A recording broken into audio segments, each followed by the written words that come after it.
prazer enorme, mais uma vez, colaborar com a Sucesso Minas, entidade na qual eu sempre tive uma relação muito grande, até atuando uma época como diretor jurídico, e mais uma vez comparecendo aí em Forus, dessa vez para poder conversar com os nossos participantes do evento sobre um tema, como você bem disse, extremamente contextualizado. Eu já trabalho nesse assunto há mais ou menos 5 anos, lidando e ajudando, assessorando empresas que vêm sendo alvo de ataques de ransomware de vários setores e de portes diferentes também. Então, o meu objetivo nessa nossa apresentação é trazer um pouco dessa experiência para poder mostrar uma situação que, de certo modo, é novidade para as lideranças. Eu dirigi o meu conteúdo para a palavra lideranças, não apenas relacionado só à área de TI, mas de uma forma até mais abrangente, porque, na verdade, depois da LGPD, a questão de liderança, ela extrapola o que antes era só restrito à liderança de TI, passa a agrupar as lideranças que, por exemplo, compõem um comitê gestor de crise, o que, na verdade, é o que se espera que cada empresa tenha para poder desempenhar bem o seu papel na hora de fazer o enfrentamento desse terrível tipo de ataque que tem assolado o mundo, mas especificamente os números do Brasil são alarmantes, como você bem disse, é uma epidemia que nós estamos vivendo, sobretudo depois da pandemia, e aí as estratégias que as empresas têm que tomar são totalmente diferentes do que era no cenário antes da LGPD. Então, vamos passar aqui, porque eu fiz alguns slides para que a gente pudesse, juntos, acompanhar esse assunto.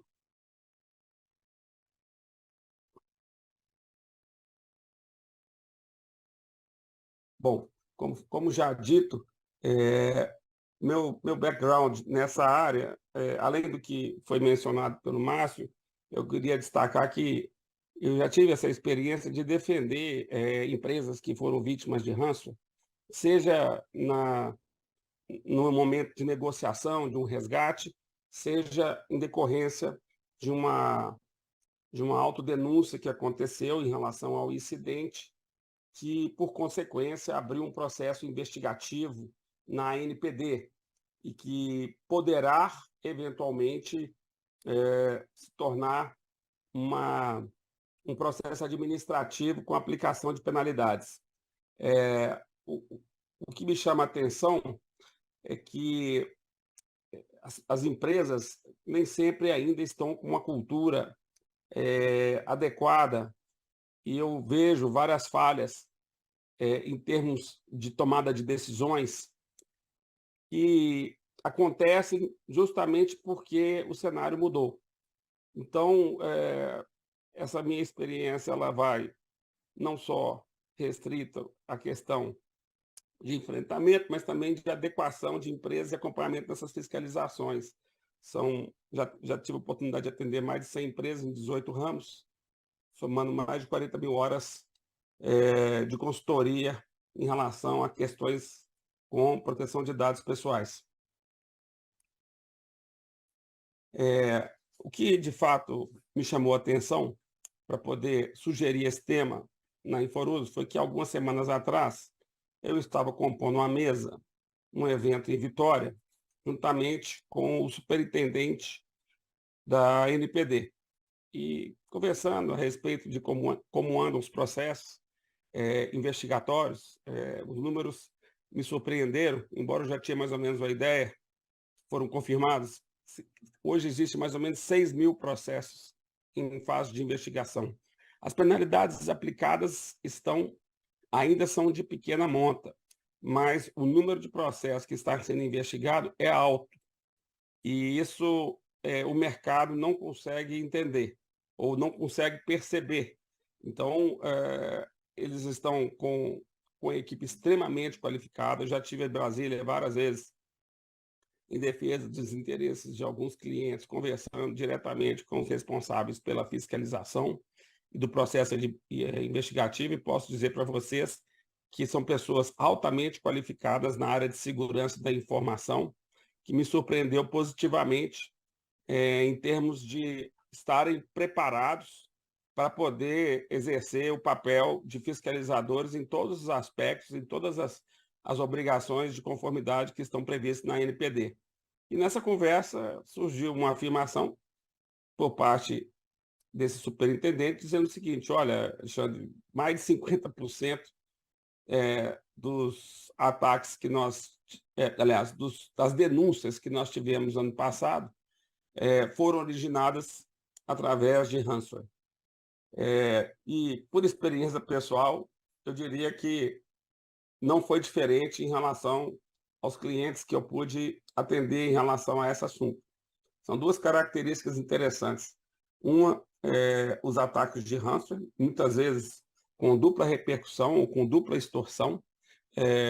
A primeira para poder resgatar o acesso de um HD ou de terminais criptografados, e a segunda, em alguns casos, os hackers, além de fazer isso, além de criptografar, eles também obtêm dados pessoais a partir dos acessos não autorizados que fizeram, e colocam esses dados à venda na Deep Web ou na Dark Web. Então, e aí, muitas vezes, o resgate a ser pago é duplo, tanto para a questão de descriptografar o acesso, como também para poder evitar que os dados continuem sendo divulgados por ali.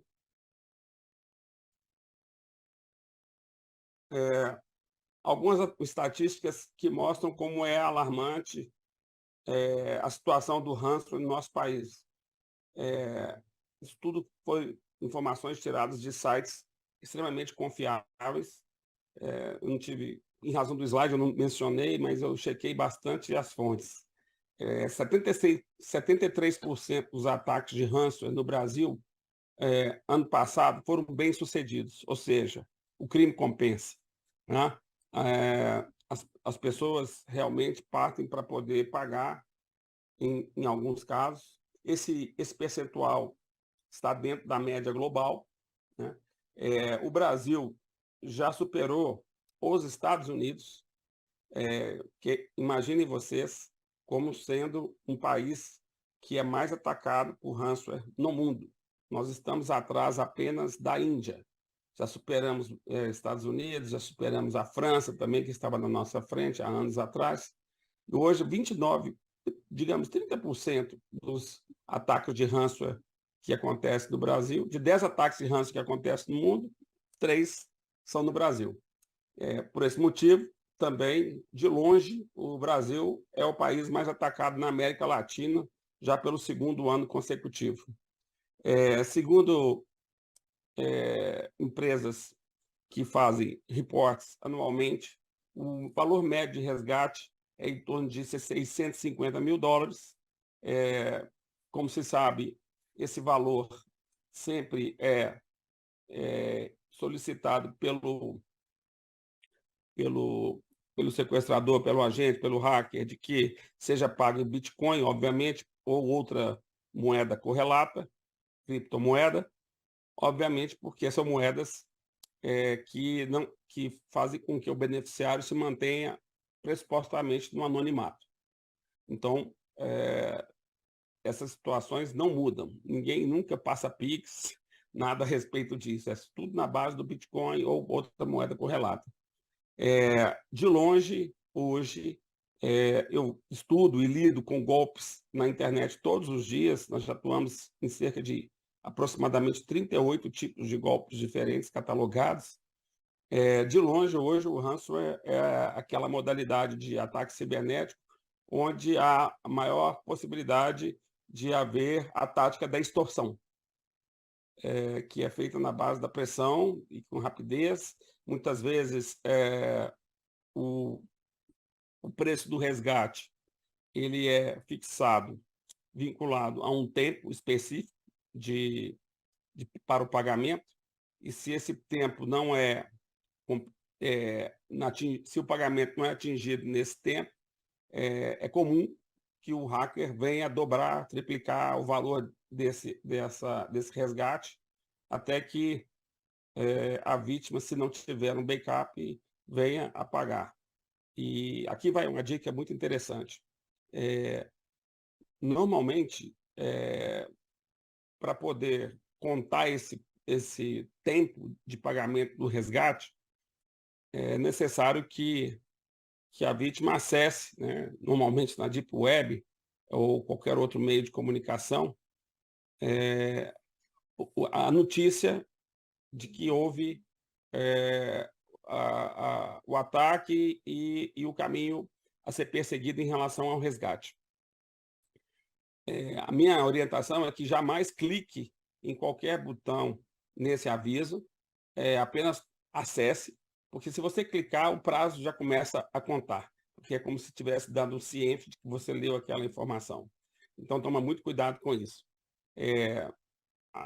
Depois da pandemia, nós tivemos uma explosão. Durante e depois da pandemia, nós tivemos uma explosão de golpes na internet no Brasil. Só para vocês terem ideia, segundo pesquisa da CISO Advisors, nós temos hoje, no primeiro semestre, 23 bilhões de ataques cibernéticos. É um número inimaginável, assim. E eu chamo a atenção por um aspecto que nós estamos estudando de perto todas as modalidades de golpes na internet que são apreciadas pelo judiciário, até porque defendemos em vários casos, tanto na área civil quanto criminal. E, inclusive, estamos lançando no início do ano que vem um livro sobre como os tribunais julgam golpes na internet depois da pandemia, agora os tribunais estão pensando diferente, considerando que a vítima tem que ser tratada como vítima. Isso porque certamente algum magistrado conhece alguma vítima, seja parente, amigo, e com isso eles começaram a entender que as plataformas digitais cometem falhas de segurança e por isso precisariam ser punidas, coisa que não acontecia anteriormente quando a vítima não era tratada como vítima e sim como uma pessoa desidiosa porque não sabia cuidar das suas credenciais que permitiram a prática do golpe. Esse assunto eu preciso destacar bastante com vocês, porque é muito relevante vocês entenderem como é que o jogo mudou em termos de enfrentamento do ransomware, antes e depois da LGPD. A LGPD foi o divisor de águas, e foi o divisor de águas porque estabeleceu regulamentação e penalidades severas. Nós já tínhamos no Brasil, antes da LGPD, segundo meu estudo, aproximadamente 40 legislações esparsas envolvendo proteção de dados pessoais. Só que nenhuma delas tinha penalidade, nenhuma delas tinha, vamos dizer assim, uma estrutura mais organizada em termos das obrigações, e por isso está aí a diferença.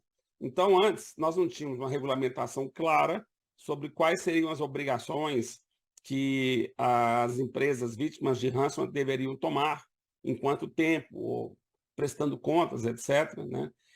Como se sabe, era um problema que era resolvido interna corporis, basicamente apenas dentro do setor da TI, que era o responsável isolado a respeito desse assunto, e tudo que tinha que tomar medidas eram conduzidas de forma até um pouco sigilosa demais, e nem sempre, seja a diretoria ou seja outras lideranças da empresa, conseguiam estar, vamos dizer assim, sempre na mesma página sobre o que estava acontecendo em alguns casos, né? Não tinha essa prestação de contas. Então, a grande mudança é que antes, o setor de TI apenas prestava conta para quem tem poder decisório na empresa. Agora, com a regulamentação, muito além disso. Ou seja, tem que prestar conta para as autoridades fiscalizadoras e também aos titulares que se envolveram no problema e também aos stakeholders, né? Todos aqueles empresas prestadoras de serviço ou parceiras de negócio e também aos seus clientes que podem ter tido seus dados afetados pelo ataque de ransomware. Então, agora a gente está vendo uma grande mudança cultural acontecendo, que antes não tinha, a interlocução era reduzida a pouquíssimas pessoas, havia pouca transparência nessa comunicação entre essas lideranças, né? Agora, pelo contrário, está previsto na lei a necessidade de prestação de contas quando acontece um incidente desse, a começar pela própria denúncia do fato perante a ANPD, e outros órgãos fiscalizadores a qualquer momento podem também intervir buscando explicações a respeito de outros assuntos, além da LGPD, devido àquelas outras legislações que eu havia mencionado. No passado, se ocorria um vazamento de dados de algum titular, ele não tinha mecanismos para poder sequer solicitar à empresa que foi vítima do ataque sobre quais dados dele estavam envolvidos nesse assunto. Agora, a lei lhe confere direitos para poder obter essas informações para que ele possa tomar as medidas que julgar conveniente. E, por consequência, a situação que antes era conduzida apenas pelo departamento de TI, agora, como eu havia dito anteriormente, é necessário que a empresa tenha um comitê de crise. Esse comitê de crise, ao meu ver, ele tem que ser composto não apenas pelas chamadas lideranças operacionais, mas também por quem tem poder decisório. É o executivo C-level, né? E juntamente com o DPO, que também é parte importantíssima dentre as lideranças que deverão formar esse comitê de crise. Mas não para por aí. Eu entendo que o comitê de crise deve também ser composto por pessoas que têm experiência comprovada em lidar com esse assunto de enfrentamento de golpes na área jurídica e também na área reputacional. Quando eu me refiro à área reputacional, por experiência, eu queria dizer para vocês que quando acontece um ataque desse, o risco é triplo, não mais único, como era antigamente. Antes o risco era sistêmico. Agora o risco é sistêmico, jurídico e reputacional. Então, envolve, obviamente, não só as lideranças internas, mas, eventualmente, uma empresa externa que seja contratada para fazer um trabalho de forensics, por exemplo, né, de levantamento de evidências e preservação em conformidade legal, e dar todo o reporte sobre a rastreabilidade dos fatos que aconteceram, para facilitar a tomada de decisões, bem como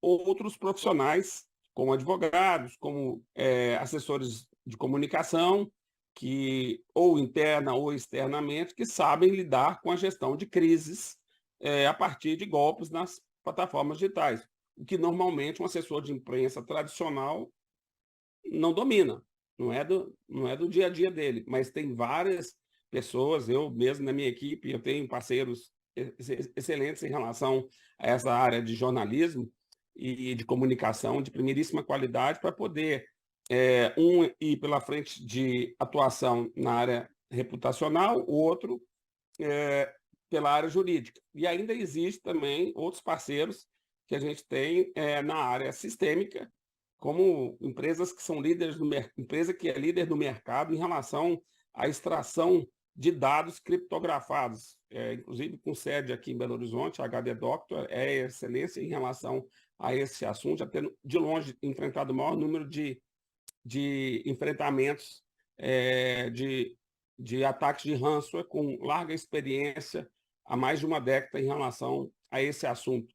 Se a gente não forma uma equipe multidisciplinar, a gente não tem condições de atuar simultaneamente em diversas frentes. E está aí a grande diferença que existe em relação ao que era no passado, quando sozinho o departamento de TI assumia o risco, né, TI ou segurança da informação, que seja, assumia o risco e coordenava tudo sozinho.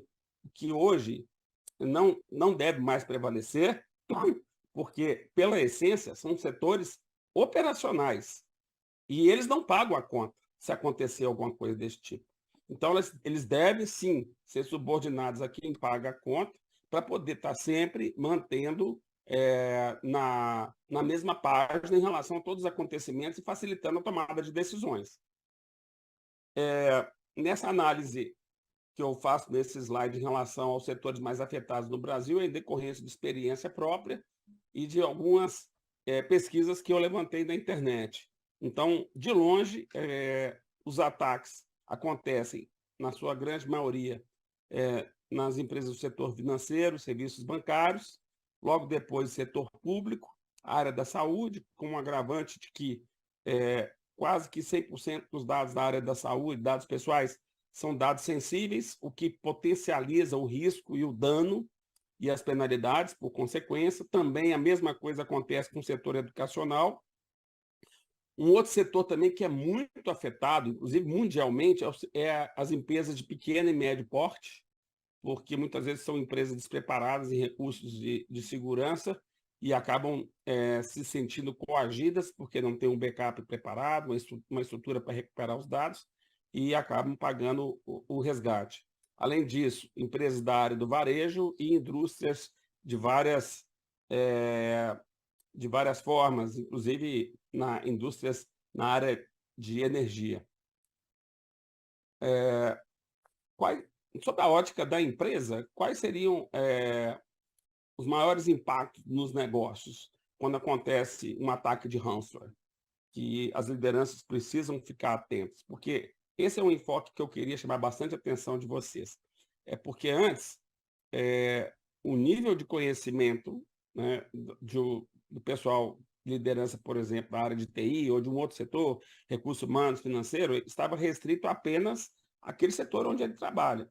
Só que agora, como o assunto é regulamentado e existe uma prestação de contas, é necessário que todas as lideranças da empresa tenham conhecimento da lei, tenham conhecimento das inúmeras repercussões que vão muito além do aspecto sistêmico, né? Então, existe o risco da perda de dados, perda irreversível de dados sensíveis, por exemplo, questão de interrupção de negócio. Então, tem clientes que ficaram vários meses com parte dos seus serviços interrompidos porque o tempo para recuperar, restaurar diversas estações de trabalho era enorme e, consequentemente, os serviços foram afetados, custos financeiros, né? Porque, enfim, um custo de forense é muito caro, um custo de resgate, recuperação de dados, possíveis multas, enfim. O que não falta é impacto financeiro. Mas, no meu ponto de vista, muito além do impacto financeiro, uma das maiores penalidades que pode existir para a empresa são os danos à reputação. Recuperar a reputação é muito caro. Você reconstruir uma imagem, reconstruir a confiança dos seus clientes, dos seus parceiros de negócio, tudo isso não é uma tarefa fácil, não é uma situação que se resolve numa virada de chave rápida, muito pelo contrário, é uma trilha de resiliência para poder fazer com que, ao longo do tempo, essa confiança perdida pelo ataque que causou algum dano a terceiros possa ser recuperada, né? E também agora é necessário que as lideranças entendam todos os problemas legais envolvidos, a conformidade, em que situação que se aplica a penalidade, quais são os riscos e desafios que eles vão ter que ainda enfrentar até chegar na conformidade legal, e também a questão dos vazamentos de informações sensíveis, como eu havia mencionado, porque são duas situações, tem o dado corporativo e o dado pessoal. O dado corporativo pode envolver, por exemplo, um segredo de negócio, né, uma violação de uso da marca ou qualquer outra informação confidencial. Enquanto que os dados pessoais que se inserem dentro dos dados corporativos estão sujeitos agora à regulamentação prevista na LGPD. Agora, mudando o enfoque e passando para as consequências que as lideranças podem sofrer após um ataque de ransomware. Bom, eu começo com a questão que é muito grave. Um ataque de ransomware, e eu já presenciei situações como essa, pode custar o emprego de pessoas na área de tecnologia da informação, de segurança da informação. Uma vez identificado que houve falhas de medidas protetivas capazes de mitigar os riscos envolvidos pelo alcance do ataque. Então, a dica que eu deixo sempre para as lideranças, sobretudo da área de TI, não banque os heróis. Vocês não estão mais no momento, num cenário em que tem que resolver tudo sozinho. Essa responsabilidade tem que ser compartilhada com o comitê de crise. Você é apenas uma pessoa que exerce a liderança do setor operacional. Você não vai pagar a conta. Então, procure mudar o perfil de trabalho e saiba trabalhar em grupo, saiba trabalhar com a comunicação sólida, com todas as pessoas que estão envolvidas nesse comitê de crise e na prestação de contas para terceiros, porque isso vai fazer muita diferença. E quem não está preparado para poder encarar essa mudança de perfil, realmente, porque sempre trabalhou naquele ambiente mais fechado, onde as decisões eram tomadas de portas fechadas, etc., passa muito aperto e pode, muitas vezes, pagar o preço do seu emprego. Não precisa dizer que uma situação de crise como essa gera um impacto na saúde enorme nas lideranças em relação à questão de pressão, estresse, que fica ali naquela situação buscando uma solução dia e noite até que o problema seja resolvido e, sobretudo, preparando toda a estratégia de recovery, né, da infraestrutura e dos dados. Uma situação dessa pode gerar uma mancha na carreira do profissional para o resto da vida, porque o mercado conversa e certamente vai saber identificar quem era o responsável pela área de TI de uma grande empresa que sofreu um ataque de ransomware em grandes proporções. Existem, obviamente, desafios técnicos de gerenciamento da crise, né, que tem que ser enfrentado o mais rápido possível. Eu estou há mais de 30 anos no mercado de direito digital. Se tem uma coisa que eu aprendi ao longo desse período, lidando com crise quase todo dia, é o seguinte, que quanto mais rápido você estiver preparado, né, e entrar com o enfrentamento, menos dano você vai ter. Então, o perfil, em regra, ainda, que prevalece no Brasil, é que as empresas têm enfrentamento tardio e desordenado, desorquestrado, inclusive. E isso tem que mudar radicalmente, porque numa situação de crise como essa, o tempo de resposta é extremamente importante para mitigar os danos. Além disso, uma falha de procedimento, ou uma decisão mal tomada por parte das lideranças, ou a impossibilidade de recuperação de uma prova, perda de registros eletrônicos, que podem, inclusive, terem sido apagados pelo próprio hacker para não deixar vestígio, isso tudo pode apresentar falhas operacionais graves que podem gerar responsabilidades contratuais e, consequentemente, medidas em relação aos danos sofridos. Então, por exemplo, acontece muito, recentemente aconteceu um caso envolvendo uma grande empresa multinacional que foi vítima de um ataque ransomware por duas grandes, não ransomware, mas um ataque de segurança da informação, mas poderia ser ransomware. E na LGPD, por exemplo, como vocês sabem, toda empresa tem que ter formalização dos seus procedimentos de tratamento de dados pessoais. Ou seja, ela tem que comprovar, inclusive, é a primeira lei do Brasil que a empresa tem que comprovar que toma medidas de segurança adequadas ao tipo de negócio que exerce. Se, na investigação de um ataque desse, ficar comprovado que essas medidas tomadas pela empresa era insuficiente para poder proteger os dados em razão da natureza do negócio que ela presta, consequentemente, isso pode causar um risco muito grande para as lideranças, porque vão surgir ações legais em relação a isso, né? E, obviamente, riscos de consequência financeira gravíssimos.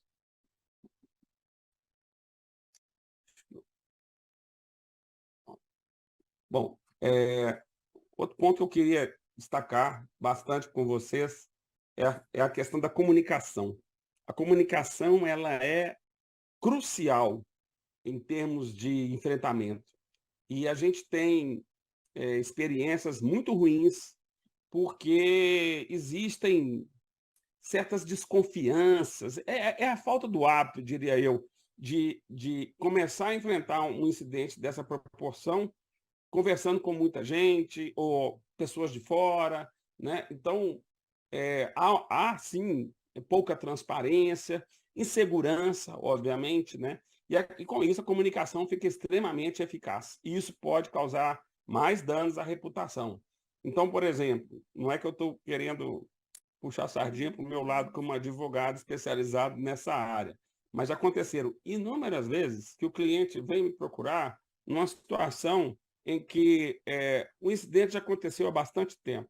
Ele estava tentando resolver de tudo quanto é jeito com equipe de TI, ou quem quer que seja, até contratando uma, uma equipe externa para poder fazer forensics, mas as implicações jurídicas eram graves. Então, eu sou amplamente favorável de que a empresa que foi vítima de ransomware tenha maturidade para poder convocar logo no primeiro dia um advogado especializado nesse assunto para poder assessorá-los em relação a diversas frentes de enfrentamento que vão existir, não mais sistêmica, como eu disse, jurídica e reputacional vem junto. Então, se o advogado comparece logo nas primeiras reuniões, comparece aos comitês de crise, às reuniões de comitê de crise e pode, de certa forma, colaborar com a visão muito além daquela sistêmica, eu acho isso importantíssimo. E as empresas têm que ficar atentas, porque uma falta de noção, uma falta de equilíbrio, né, de balanceamento, não só do conhecimento técnico, mas também com conhecimento jurídico e de reputação, isso pode causar danos irreparáveis. E quanto mais rápido se forma esse grupo com esses profissionais, menos danos vai ter, pode ter certeza. Então, muitas vezes, as lideranças têm dificuldade para poder se comunicar com o comitê de crise, com as autoridades fiscalizadoras, que normalmente exigem prestação de contas muito rápidas, e também com todos os parceiros de negócios, clientes, enfim, todos os stakeholders que giram em torno da empresa. Um outro ponto que eu destaco como falha na estratégia de enfrentamento por parte das lideranças são, muitas vezes, decisões precipitadas, mal tomadas, que muitas vezes são consideradas apenas com a decisão individual da liderança da área de TI, por exemplo. Isso jamais pode acontecer, porque uma decisão mal tomada pelo pessoal da área de TI pode causar uma consequência para quem vai pagar a conta, e ele não vai pagar a conta.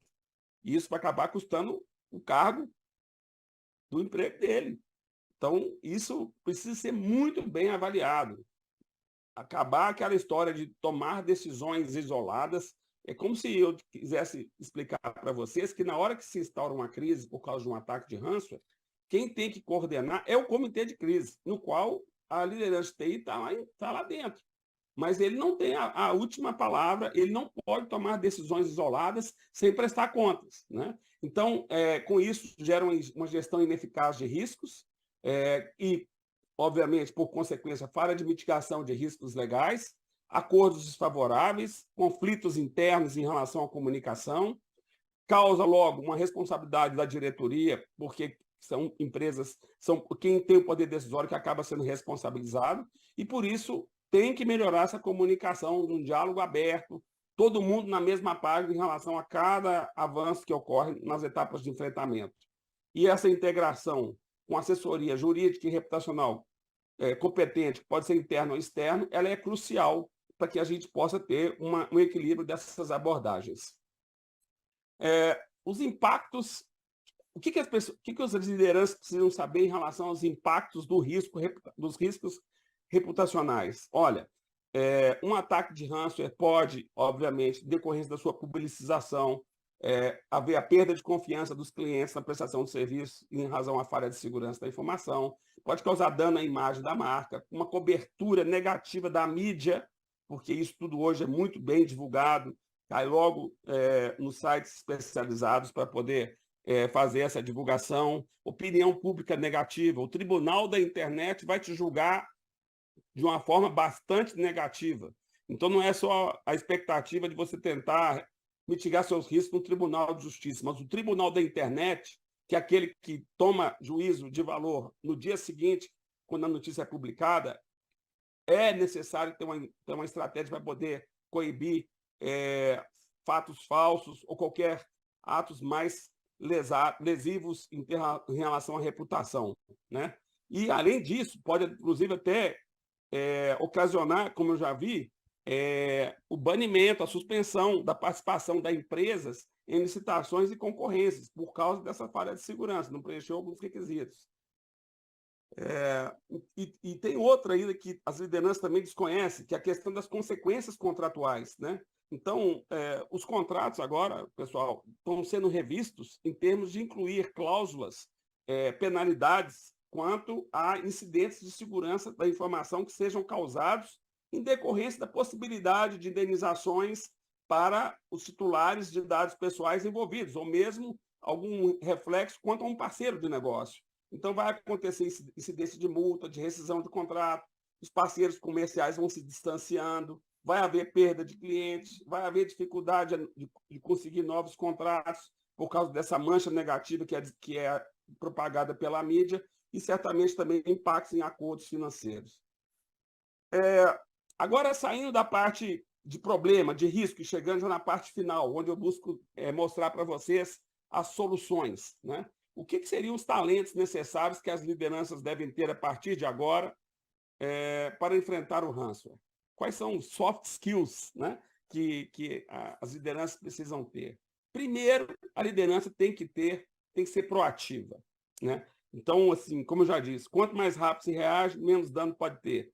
Então, os líderes devem se ajudar mutuamente para poder prevenir ou enfrentar brevemente os efeitos negativos do ataque de ransomware. É necessário que aconteça uma resposta coordenada. Ninguém atuando isoladamente, resolvendo o problema por conta própria, achando que é super-herói que vai resolver tudo. Isso não pode acontecer. São medidas coordenadas. Quanto mais o grupo trabalha bem em termos de comunicação, menos problema tem. E outro ponto que é o papel das lideranças em relação à prevenção na resposta, né? Então, é necessário que, antes de acontecer o ransomware, a empresa poderia ter um treinamento, uma simulação de ataque dessa natureza, para poder testar aquele comitê de crise, para saber se eles estão preparados para tomar as medidas necessárias, enxergar com mais clareza quais são as falhas que cada um está cometendo e corrigi-las. Porque, com certeza, esses danos vão acontecer. Então, as estratégias que a liderança deve ter enxergar que nós estamos falando de necessidade de frentes de trabalho simultâneas na área de segurança da informação, legal e reputacional. Por isso, a gente tem que ter uma resposta de um grupo multidisciplinar, a gente tem que pensar em estratégias nessas 3 frentes para poder manter a confiança e a integridade organizacional. Aqui eu vou passar algumas dicas para as lideranças para poder sofrer menos em relação aos ataques de ransomware. É indispensável que qualquer empresa, inclusive as de médio porte, tenham uma norma interna chamada Plano de Resposta a Incidentes. A gente sabe que existem diversos frameworks do CIS, né, internacionais, que inclusive são os padrões que estão sendo utilizados pela ANPD, uma série de documentos que estão disponíveis no site da ANPD, que eu recomendo todos vocês acessarem, porque é material de primeira qualidade, que vem, obviamente, também com inspiração do NIST. Então, nós temos esse plano de resposta, uma política de segurança, uma política de gestão documental, tudo isso, sobretudo o plano de resposta a incidentes, onde você atribui as tarefas para determinadas pessoas e as funções que elas têm que ter e o tempo que elas têm que executar cada atividade, isso vai fazer muita diferença, porque a maioria dos casos que a gente conhece é que acontece o incidente, um olha para a cara do outro, e aí, por onde a gente começa? Não sabe nem se é pela área de TI, se é chamando um advogado ou o pessoal que lida na área de comunicação reputacional. Um outro ponto indispensável também é a empresa considerar a necessidade de fazer a contratação de seguro cibernético. Já são várias empresas no Brasil que oferecem esse serviço. O que eu queria chamar a atenção é que hoje essa apólice que vai ser contratada, ela tem que ter um escopo de coibir todos os danos de todos os ataques. Nem sempre isso acontece. Danos, por exemplo, em relação a dados pessoais, vazamento de dados, nem todas as apólices cobrem. E é importante ficar atento a esse aspecto. É necessário também que as lideranças sempre façam um programa de educação continuada de segurança cibernética e resposta a incidentes. Do mesmo jeito que Eu costumo sempre dizer isso, que do mesmo jeito que as empresas têm uma semana de prevenção de incidentes de trabalho, por que não instituir nas empresas uma semana de prevenção aos incidentes de crimes, de ataques cibernéticos? Isso é mais do que necessário. Eu conheço, sinceramente, eu conheço uma empresa aqui em Minas que faz isso há vários anos, que é a CEMIG. Eu não sei se outras já tomaram essa iniciativa, mas eu acho que essa iniciativa é fantástica. Revisar contratos para poder limitar riscos em decorrência das falhas de operadores de dados pessoais. Olha, a grande maioria dos procedimentos de segurança da informação que envolveram a empresa, muitas vezes, não em relação a ransomware, mas acontecer vazamento de dados, acesso não autorizado, acontecer a partir dos operadores, não dos controladores. E por isso que o contrato tem que ser muito bem meticuloso em relação a esse aspecto. Nada de cláusula padrão, nada de contrato padrão. Quem aposta em contrato padrão e cláusula padrão vai pagar a conta mais tarde. Tenho certeza disso, porque eu já enfrentei diversas vezes casos em que os contratos padrões foram totalmente ineficazes e o controlador acabou pagando a conta quando a falha era do operador, porque o contrato foi mal redigido ou omisso em relação a isso.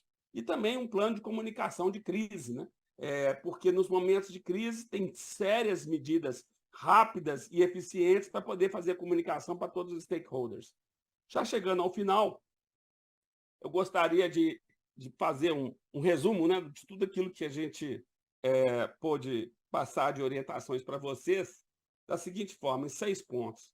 Primeiro, os ataques de ransomware e qualquer outro ataque cibernético foram potencializados durante e após a pandemia. Gente, estourou. Eu acho que os hackers descobriram que, de repente, ninguém estava mais dentro do perímetro da empresa e foi para casa, e com isso ficaram muito mais vulneráveis para poder fazer os ataques, e com isso explodiram os ataques. Os tribunais hoje julgam numa proporção de mais de 1000% a mais ações de golpes na internet do que julgavam antes da pandemia. Creia em mim. A maioria dos processos investigativos de 2022, como eu falei, na NPD, foram em decorrência do ransomware. Eu duvido que nos próximos anos a maior incidência de denúncias não sejam de ransomware, porque o ransomware está crescendo tanto que, para mim, vai continuar sendo o maior fator de gerar processos investigativos na NPD. E aí, ter uma cultura amadurecida de que a LGPD, como eu disse, foi o divisor de águas. Depois da a LGPD, as estratégias que antes eram adotadas no enfrentamento mudaram completamente. Completamente. Sair da gestão isolada do departamento de TI para o comitê de crise. Porém, eu posso dizer para vocês, a cultura empresarial ainda não acompanhou essa mudança. Eu já vi vários casos de empresários que preferiram, por exemplo, conduzir o assunto sem sequer denunciar a NPD, bancando o risco, quando, na verdade, deveriam ter feito o que está previsto na lei, que é denunciar a NPD. Aí é o risco que cada um. O empresário não vive sem risco, mas eu já vi isso acontecer. Então, o certo é que esses métodos adotados para o enfrentamento antes da LGPD é verdade que ainda continuam sendo empregados pelas empresas, porém, isso gera um altíssimo risco de eficácia e vulnerabilidade para as penalidades. Ao meu ver, a estratégia de enfrentamento de risco que as lideranças devem empreender é enxergar que agora enfrentamento de ransomware é com triplo risco, sistêmico, jurídico e reputacional para as empresas. Márcio, eu acho que devo ter cumprido meu tempo, espero que sim, mas de qualquer forma agradeço mais uma vez essa gentileza do seu convite e tem aqui o meu contato, quem quiser esse QR Code, nós fazemos uma newsletter muito de boa qualidade, de 15 em 15 dias, reportando todos esses ataques que acontecem. Eu tenho no escritório umas ferramentas de inteligência artificial de busca que eu consigo acompanhar todos os ataques de ransomware que acontecem no mundo e aprendo muito com isso. E, certamente, um pouco dessa experiência que eu coletei profissionalmente por esses estudos, eu tive a chance de poder compartilhar com vocês.